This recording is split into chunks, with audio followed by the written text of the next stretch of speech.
രണ്ട് സംഖ്യകളുടെ ലസാഗു 108ഉം ഉസാഖ 18ഉം സംഖ്യകളിൽ ഒന്ന് 54ഉം ആയാൽ മറ്റേ സംഖ്യ ഏത്? ഇവിടെ രണ്ട് സംഖ്യകളുടെ ലസാഗുവും ഉസാഖയും നൽകിയിട്ടുണ്ട്. കൂടാതെ സംഖ്യകളിൽ ഒരെണ്ണവും നൽകി. അപ്പോൾ നമുക്ക് മറ്റേ സംഖ്യ കണ്ടുപിടിക്കണം. നമുക്ക് രണ്ടാമത്തെ സംഖ്യ കണ്ടുപിടിക്കാൻ നമ്മൾ ഉപയോഗിക്കേണ്ട കാര്യം ഇതാണ്. രണ്ട് സംഖ്യകളുടെ ഗുണനഫലവും അവയുടെ ലസാഗുവിൻ്റെയും ഉസാഖയുടെയും ഗുണനഫലവും തുല്യമായിരിക്കും. ഇവിടെ ആദ്യ സംഖ്യ 54 എന്ന് എടുത്തു കഴിഞ്ഞാൽ രണ്ടാമത്തെ സംഖ്യ നമുക്ക് കണ്ടുപിടിക്കണം. അത് നമുക്ക് എക്സ് എന്ന് എടുക്കാം. അപ്പോൾ 54 ഗുണം എക്സ് ആണ് സംഖ്യകളുടെ ഗുണനഫലം. അതുപോലെ ഇവയുടെ ലസാഗു 108 ആണ്, ഉസാഖ 18. അപ്പോൾ 108 ഗുണം 18 ലസാഗുവിൻ്റെയും ഉസാഖയുടെയും ഗുണനഫലവും.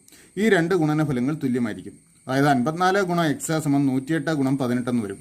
അപ്പോൾ രണ്ടാമത്തെ സംഖ്യ എക്സ് കണ്ടുപിടിക്കാൻ ഈ 108 ഗുണം 18നെ ഇവിടുത്തെ 54 കൊണ്ട് ഡിവൈഡ് ചെയ്താൽ മതി. ആദ്യ സംഖ്യ 54ന്റെ ഇരട്ടിയാണ് 108. അതുകൊണ്ട് 108നെ 54 കൊണ്ട് ഹരിച്ച 2 18 36. അതായത് രണ്ടാം സംഖ്യ 36. ശരിയുത്തരം ഓപ്ഷൻ ബി.